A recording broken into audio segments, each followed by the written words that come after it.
I was watching a Grant Cardone video recently, and he was talking about one of the biggest mistakes he made was that he wished he spent more money years ago to capture the audience. So like, what do you use aside from paid traffic? It's organic, right? And it's just a very slow pace. It works, you know, overall through time, but that big influx of traffic, you're not gonna get it anywhere else or at such a big audience like Facebook or Instagram. Facebook's algorithm has gotten a lot better where you would want them to deliver the ad the way they recommend it. And that's usually by conversion. So you say, hey, what if you guys don't know what a conversion ad is? A conversion ad is like you set up the ads based on a transaction, whether it's a sale of a ticket, for example, a sale of a product. There's so many factors that come into running traffic. And it goes with the type of campaign you run. That's one, I would say, a major part of it. Also, it's the content you use. So people overlook stuff like click-through rate, right? You know, I've had companies that are multi-million dollar companies that have ads running that are at a 0.5% click-through rate and spending megaton money where, you know, that's a terrible performing ad. I mean, that means nobody is clicking on it. And the more clicks you get, I mean, Facebook is gonna honor that ad saying, hey, you know what, you did a good job. People are enjoying this content. We're giving it a good relevance score. Relevance score is like a internal rating Facebook gives. So we're gonna honor it by giving you a cheaper click because we don't have to work as hard. So you're absolutely right. There's many factors that comes to running a successful campaign, and I think you're gonna lose some money before you kind of figure it out. I definitely agree. Yeah. But if you start with the right objective, I mean, that's going to make a huge difference at the end of the day. Yeah.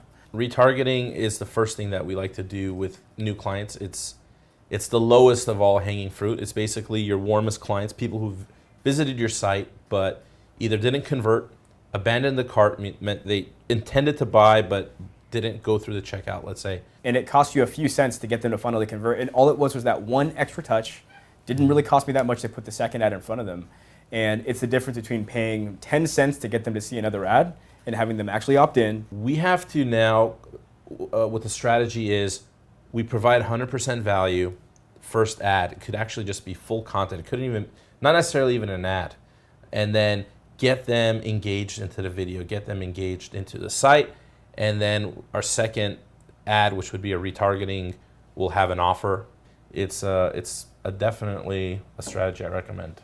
Yeah, I mean, and one more bit on retargeting. I mean, you have so many more options on Facebook. This is another big advantage Facebook has over pretty much every other ad platform, is that you have so many more options when it comes to who you can target and how you can retarget. I mean, it used to just be that retargeting was if they hit a page, you can follow them and hit them with another ad. Now, retargeting on Facebook is to the point where if they watch 50% of a video, or 25% of a video, or 90% of a video, specific points. You can say, hey, anyone who's watched most of this video, I want them in the audience so I can follow them with my ads. So people who are already engaging with your content, same way you just said it. You put something up that's value add. How do you know people are interested in it? Well, they're going to watch it. And if you retarget off of who's already watched it, you know they know who you are. You know that they're interested in the content. And then it makes sense for your follow-up ad offer to be there in front of them.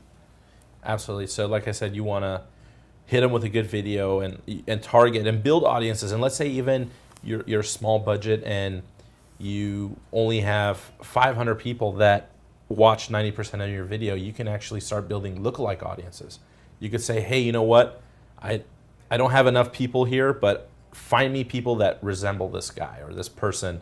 And you can do that on all kinds of things. You can do, one of the things that actually it is not as lucrative as it was a couple years ago was we would do lookalike audiences of people that were most likely to click.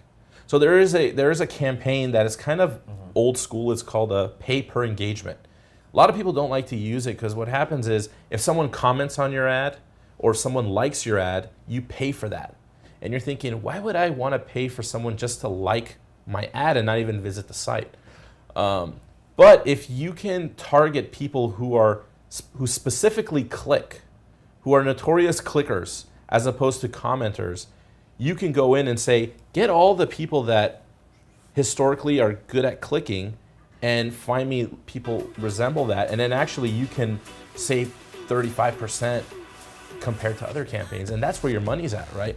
I mean, saving 30% on ad cost, this is what justifies our job.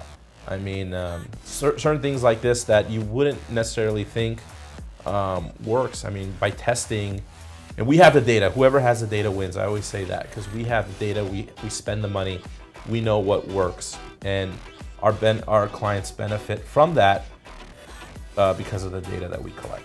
Yeah, I mean, data is what lets you do the optimizing. I mean, take the client that you use as an example. I mean, you have that client 0.5% click-through rate on their ad.